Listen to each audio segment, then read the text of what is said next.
Coucou, on se retrouve aujourd'hui pour une nouvelle vidéo qui sera sur mes produits terminés du mois de février. Donc il y a pas mal de choses, que ce soit en soins mais aussi en make-up. Donc je suis contente parce qu'il me semble que le mois dernier j'avais pas terminé de make-up. Donc là je suis contente, ça va pouvoir changer.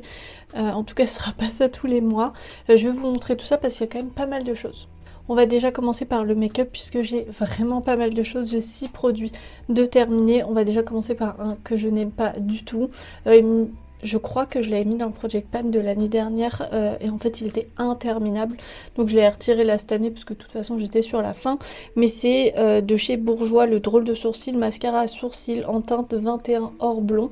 Donc on est vraiment sur un gel à sourcils avec un goupillon, et en fait le problème c'est que la couleur était absolument atroce. Ils mettent or blond et c'est vraiment ça, c'est pas que blond, c'est vraiment doré, et quand vous le mettez sur vos sourcils vous avez une espèce de reflet brillant qui est pas beau parce que c'est pas du tout adapté à des sourcils, donc ça faisait un petit peu étrange. Et puis après ils mettent que c'est censé être une formule waterproof. Je trouvais pas que j'avais l'impression d'avoir les sourcils plus plaqués que ça.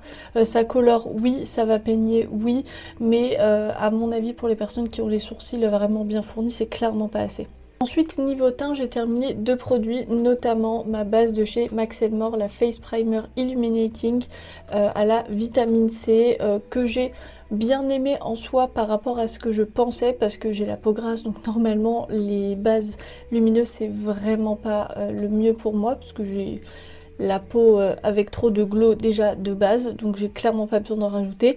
Mais alors je sais pas, peut-être que le fait que j'utilise aussi ce spray-ci de chez Charlotte Tilbury qui est vraiment incroyable pour les peaux grasses, ça a joué, mais je m'attendais à quelque chose de bien plus catastrophique que ça, parce que honnêtement il y a des bases hydratantes où j'ai déjà eu pire que ça, alors qu'elles sont hydratantes, juste hydratantes et pas illuminatrices. Donc je la rachèterai pas parce que de toute façon c'est pas adapté à ma peau. J'avais eu un lot sur Vinted avec les 3, donc la lumineuse, la hydratante et la matifiante. Donc je voulais m'en servir quand même parce que je les ai achetées. Donc je la rachèterai pas, mais honnêtement elle était quand même pas trop mal.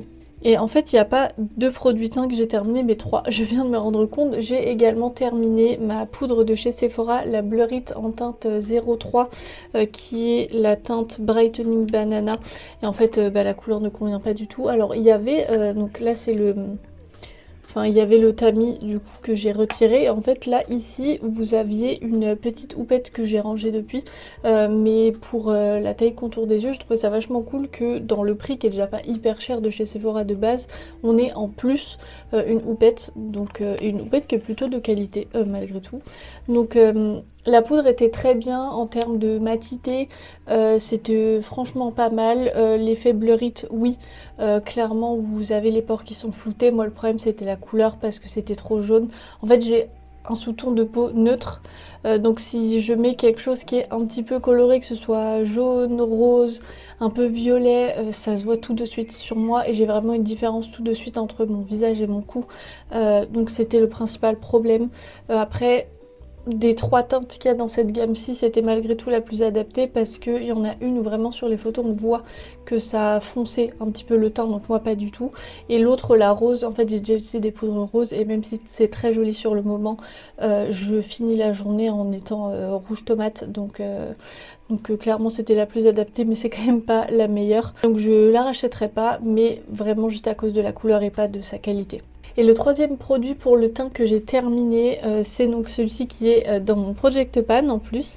C'est dans les Jelly Blush de chez Milk, la teinte Spritz, que j'ai complètement terminé. En fait là, vous avez juste le plastique, donc il n'y a plus rien. J'ai un petit peu raclé à l'intérieur, mais là vraiment je m'en sors plus, donc c'est déjà bien. J'ai terminé beaucoup plus vite que ce que je ne pensais au départ. J'ai été assez étonnée, mais en soi tant mieux parce que c'est un produit que j'avais peur de voir périmer, parce que la version gelée, je pense que ça sèche beaucoup plus vite que les versions liquides, sachant que déjà lui je l'avais mis en premier parce que c'était le plus utilisé l'utiliser, oui, mais probablement dû au fait que je l'ouvrais forcément beaucoup plus vu que je l'utilisais plus, et ben le packaging était cassé et je galérais à faire remonter le produit.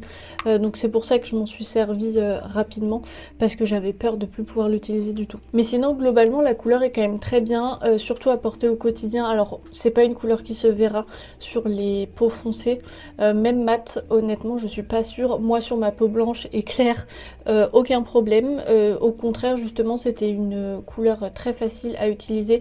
J'avais pas peur d'avoir la main lourde, et surtout c'est une couleur qui se voit quand même à la fin de la journée, parce que ça vient un petit peu comme une encre teinter vos joues, et donc ça reste un peu mieux que ce que j'ai d'habitude. Et pour les lèvres, j'ai terminé 2 produits, donc je vais déjà avoir de chez MAC. Les 2 produits sont du Project Pan. Dans les lip gloss, c'était le Total Bombshell. Alors, donc on en était ici la dernière fois pour le Project Pan, mais là en gros, je pense que vous verrez parce que j'ai retiré le stopper. Mais vraiment au centre il n'y a plus rien, c'est juste sur les contours et j'arrive pas du tout à le prélever, même avec un petit goupillon ou un pinceau c'est compliqué, donc je pense qu'on peut dire que je l'ai terminé. J'ai beaucoup aimé cette couleur-ci, j'aime bien les... Alors c'est le seul de la gamme Lip Glass que j'ai déjà testé, donc je peux pas comparer en fonction des couleurs, mais j'aime bien les gloss vraiment intenses et très pigmentés, parce que c'est très pratique à utiliser, plutôt que d'avoir à mettre, comme ce que je fais d'habitude au quotidien, un rouge à lèvres mat et mettre un gloss par dessus. Bah là vous avez tout directement, et c'est sûr en plus que les 2 couleurs vont ensemble, enfin il n'y a pas de problème de couleurs qui vont pas ensemble entre le rouge à lèvres et le gloss. Cependant c'est une couleur foncée, donc avec les cheveux longs c'est pas évident, notamment quand vous êtes dehors. À la maison aucun souci, mais quand on est dehors, le moindre coup de vent et vous avez vos cheveux qui finissent dans les lèvres, et là ça devient compliqué. En tout cas, faut réfléchir et pas retirer comme on le ferait habituellement avec limite un gloss transparent, là pas du tout. Donc c'est le seul inconvénient, mais ça du coup c'est dû à la couleur, pas vraiment à la qualité du produit. Et le deuxième rouge à lèvres que j'ai terminé, c'était le NYX en teinte Oh So Pretty, qui est celui-ci. Donc c'est le rouge à lèvres que j'utilisais un petit peu quotidiennement, en tout cas dès que je voulais mettre un rouge à lèvres nude, je mettais celui-ci avec un gloss par dessus. Mais donc ça y est, je l'ai terminé, je suis très contente. Les NYX mat sont clairement pas les plus asséchants. En tout cas là pour les petits, je sais pas trop pour les grandes versions, j'en avais avant mais je me souviens plus du tout de ce que j'en pensais. Mais donc je suis extrêmement contente d'avoir terminé. On en a terminé avec le make-up, du coup on va pouvoir passer aux soins, et je vais déjà commencer avec les 4 masques que j'ai pu faire, puisque donc il y en a 2, on va passer assez rapidement dessus, puisque ces 2-ci je les avais trouvés chez Normal. En fait on a un masque pour la poitrine et un masque pour les fesses. Celui pour les fesses il était censé être aux peptides à l'acide hyaluronique et aux extraits de concombre, et celui pour la poitrine au niacinamide, à la cica et à l'acide hyaluronique. C'est tous les 2 dans la gamme K-Beauty, en tout cas ils disent que c'est une marque de K-Beauty. Je les crois parce qu'ils mettraient pas ça si c'était faux. J'ai pris ça, on était passé à Normal avec des copines et on a trouvé ça drôle, du coup on s'est dit bah vas-y on les prend. Ok c'est drôle à utiliser mais c'est chiant aussi parce que c'est pas pratique. Que ce soit l'un ou l'autre, je pense que celui pour les fesses c'était le pire, mais après je l'ai fait à une période où il faisait un peu froid, et donc forcément le temps de le laisser poser, que ce soit l'un ou l'autre, vous n'avez rien, vous ne pouvez rien poser dessus parce que c'est mouillé, donc c'était drôle à utiliser, mais clairement ne le prenez pas en espérant voir des effets, il n'y a rien du tout. Et les 2 autres masques que j'ai terminés, déjà on a celui de chez APLB, le glutathione et niacinamide, que j'utilise pour la je ne sais combienième de fois, qui est toujours plutôt bien. Et le dernier venait de chez Normal aussi, c'est donc un masque visage en feuille. Bon ok super. J'avais du coup évidemment une tête de licorne pendant que je l'ai mis, honnêtement. Ça restait un masque en tissu de chez Normal, comme pour Action ou un truc comme ça, à part être hydratant, ça fait pas grand chose. Donc juste pour de l'hydratation, très bien. De toute façon, il n'y a pas vraiment écrit ce que c'est censé faire. Ils disent de la nutrition et du glow. Je n'ai pas trouvé particulièrement. Alors oui, quand vous retirez le masque, vous avez du glow, mais parce que vous avez le visage encore mouillé, mais après aucun effet. Dans les soins, je vais aussi avoir 2 produits corps, enfin plus corps hygiène. J'ai déjà mon déo de chez Yves Rocher, le citrus à la menthe de Bretagne, que j'ai bien aimé. Alors on sent pas la menthe au niveau de l'odeur, par contre on sent bien le citron et les agrumes, donc ça je trouve ça plutôt cool, j'aime bien avoir ce genre d'odeur pour sentir bon, donc j'ai trouvé ça bien. Après ça reste un déo tout à fait classique. Et le deuxième produit hygiène slash corps que j'ai pu terminer, c'est de chez Musc Intime, le déo douche parfumé au musc blanc, donc qui est une mousse gel douche. J'ai bien aimé la sensorialité parce que vraiment on est sur une mousse ultra légère, c'est facile à appliquer, à étaler sur le corps. Une fois que c'est rincé, ça vous laisse en plus un petit fini un petit peu hydraté, donc ça j'ai trouvé ça cool. Par contre je ne la rachèterai pas parce que l'odeur, et j'ai bien aimé l'odeur du musc blanc, mais ça sent tellement fort. Et moi qui suis asthmatique en plus, vraiment ce genre de choses c'est pas quelque chose que j'apprécie parce que je finis par suffoquer. Surtout en fait le problème c'est les odeurs très fortes sous la douche, parce que avec la chaleur, la vapeur de l'eau, ça n'aide absolument pas. J'avais reçu un lait pour le corps aussi de chez eux, de la même gamme. Je peux pas combler les deux en même temps, donc j'ai utilisé celui-ci. Par contre il s'est terminé très très vite, donc je sais pas trop. Il y a écrit qu'il y a 200 ml, j'ai trouvé que ça se terminait quand même très très vite. Donc je préfère acheter un gel douche qui me fera moins mal à la tête et qui durera un petit peu plus longtemps, parce que ça du coup c'est sûr que c'est plus cher que d'aller prendre un gel douche en grande surface. En soi, si vous aimez justement les odeurs très fortes et être sûr que l'odeur du gel douche reste sur la peau après vous être rincé, Musc Intime c'est très très bien. Au niveau des soins, j'ai terminé 2 toners. Déjà un de chez Ecobé qui est censé être le Green Calming Clear Toner que j'ai bien aimé. J'en ai un deuxième du coup. C'était une marque que j'avais découvert dans un salon l'année dernière où il y avait plein de marques de soins asiatiques et coréenne uniquement d'ailleurs. C'était juste un salon sur la Corée du Sud. Et donc je l'ai bien aimé. J'ai bien aimé l'appliquer, c'était cool. Après j'ai pas vu particulièrement de résultats à part que ma peau était hydratée. Encore c'est un toner donc c'est fait pour normalement préparer la peau après. Mais le deuxième je vais essayer de l'utiliser plus avec tout le reste de la gamme parce que j'avais repassé une commande après avec un petit peu tous leurs produits. Donc je verrai si en utilisant vraiment toute leur routine en même temps je vois un effet. Ce sera un petit peu plus parlant je pense que juste le toner là tout seul. Et le deuxième toner que j'ai terminé c'est de chez APLB, donc toujours comme le masque dans la gamme glutathione et niacinamide, je l'ai beaucoup aimé, je l'ai préféré en soi au Ecobé, mais il était bien parce que je trouve plus adapté à ma peau grasse.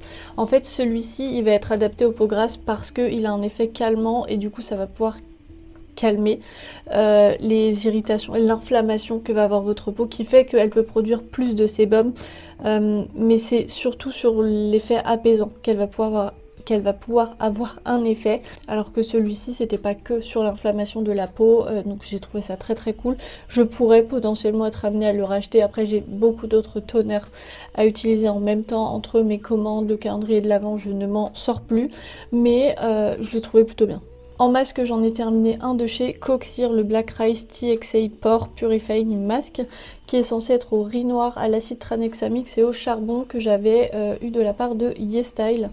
Là en fait vous voyez que c'est encore un peu noir, mais je suis passée avec de l'eau et c'est vraiment sur les contours que ça reste. J'ai eu un petit problème puisque à la fin je devais être à peu près à la moitié, la pompe a arrêté de fonctionner, donc je devais ouvrir la pompe, retourner le produit et essayer d'en avoir, donc c'était juste pas très pratique. Par contre, gros avantage de ce masque-ci, il est à poser 1 minute. Alors je l'ai toujours laissé poser plus et j'ai jamais eu de soucis, mais en fait c'était très bien parce que limite je le mettais avant d'aller sous la douche et le temps de laisser l'eau chauffer et de rentrer sous la douche, et ben la minute était déjà passée, donc j'ai trouvé ça très très cool. Ça a un bon effet je trouve sur la purification de la peau, pas forcément sur l'excès de sébum. Par contre la peau purifiée, oui, une fois que je le retirais j'avais vraiment cette impression d'avoir la peau propre, donc j'ai trouvé ça très cool. Si on doit rester sur nettoyer la peau, on a également, donc comme tous les mois maintenant, mon Lumispa, enfin mon nettoyant Lumispa dans la gamme Agelock de chez Nuskin, adapté aux peaux grasses, que j'ai terminé. J'en termine normalement un par mois, donc celui-ci s'est terminé du coup le mois dernier et j'en ai été très contente. J'ai également terminé un sérum de chez Pure & Care que j'avais acheté chez Normal aussi. Il y a quelques temps parce que il me manquait un sérum, enfin j'avais plus de sérum du tout et le temps que ma commande Nuskin justement arrive, je voulais pas m'en trouver sans rien, donc j'avais été en prendre un petit peu au pif. Alors au pif non, parce que j'avais quand même pris des sérums adaptés à ma peau grasse. Mais donc celui-ci c'est censé être un sérum d'Amamélis qui est censé contrôler l'excès de sébum et réduire l'apparence des pores. J'ai vu aucun résultat, honnêtement, c'était comme si je m'appliquais de l'eau. Sur le visage, donc aucun résultat. Je vais pouvoir vous le recommander puisque, alors si vous cherchez juste un sérum hydratant, très bien, mais dans ce cas là prenez un sérum qui promet de l'hydratation et non de réduire l'excès de sébum, ce sera toujours plus adapté. Au niveau des crèmes, j'ai terminé 3 produits dont un échantillon, et encore c'est pas une crème, c'est une huile. C'était l'échantillon de chez Herborian, la Skin Therapy 17 super ingrédients, l'huile de nuit multiperfectrice. J'avais reçu un échantillon dans une commande chez Sephora, j'ai pas trop aimé. Alors déjà, et ça je m'en doutais parce que c'est une huile et que j'ai la peau grasse, donc ça aurait été étonnant que ce soit l'inverse, mais elle est extrêmement grasse. Sachant que du coup j'ai une grande version qu'un ami m'a envoyée, donc je verrai comment je fais. C'est sûr que ça ne pourra jamais être utilisé le matin, ça c'est sûr, mais mis à part cet effet peau grasse, en fait c'est surtout l'odeur que j'ai pas aimé parce que en fait ça sent l'huile qu'on utilise mais pour manger et pas, enfin plutôt les huiles qu'on utilise pour cuisiner et non les huiles qu'on va pouvoir mettre sur ses cheveux, sur le corps ou sur le visage. C'était pas du tout agréable, j'ai vraiment pas aimé l'odeur et vraiment en plus le temps qu'elle pénètre, même une fois que je m'étais lavé les mains, quand je l'avais encore sur la peau et qu'elle avait pas pénétré, et ben je sentais encore l'odeur, donc c'était pas très agréable. Je verrai ce que je fais pour la grande version.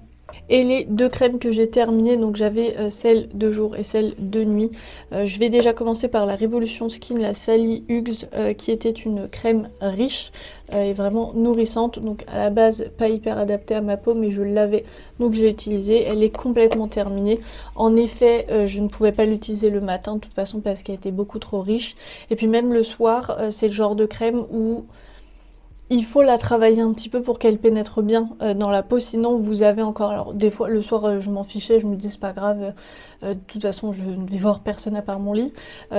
Donc je la laissais parfois un petit peu en surface, mais sinon si vous par exemple vous avez la peau sèche et que vous voulez l'utiliser le matin, il faut la travailler un petit peu pour qu'elle pénètre bien dans la peau et qu'il n'y ait plus cet effet blanc sur le visage, un peu comme une crème solaire qu'il faudrait travailler un petit peu pour pas avoir cet effet white cast. C'est un petit peu la même chose, donc ça je l'avais, mais clairement je rachèterai pas. Et la deuxième crème que j'ai terminée, c'est toujours de chez APLB dans la gamme des glutathiones et des niacinamides, et celle-ci par contre je l'ai adorée parce que j'ai adoré la texture, j'ai trouvé ça absolument génial. C'est une texture qui est plus proche du gel que de la crème, donc hyper agréable, hyper facile à utiliser. Je comprends du coup qu'elle soit adaptée aux peaux grasses parce que ça laisse pas du tout de fini gras, juste ça hydrate et ça repulpe un petit peu la peau. C'est vraiment, je suis pas souvent à vouloir racheter des crèmes pour le visage parce que j'aime bien changer régulièrement, découvrir de nouvelles choses. Celle-ci, si un jour je me retrouve à plus avoir vraiment de nouvelles crèmes que je veux tester, je pourrais la racheter, mais sans problème, j'ai trouvé super. Je me rends compte que j'avais oublié un produit de chez Skin Bliss, le contour des yeux, enfin le Refreshing Cooling Eye Stick, qui était censé être un contour des yeux, que j'ai détesté. Alors déjà j'ai eu un souci avec le packaging, puisque normalement c'est censé être une bille qu'on applique du coup sur les yeux, et en fait la bille elle tournait, mais par contre non, je crois que justement la bille ne tournait pas, et donc ce qui fait que j'avais pas de produit qui venait, même en venant en appliquer pendant je sais pas combien de temps, la bille était sèche, donc j'ai fini par la retirer. Donc déjà ça a été la galère de l'utiliser, mais surtout c'est l'effet rafraîchissant qui fait ça, je le sais. En fait ça me piquait les yeux, ça avait un effet un peu mentholé qui était pas agréable, je trouve, pour un produit aussi proche des yeux. Parce que j'avais les yeux qui brûlaient, qui pleuraient un petit peu. Alors pas énormément non plus, mais je l'utilisais que le soir en grande partie à cause de ça. Parce que de toute façon, le matin, après, j'avais les yeux qui pleuraient.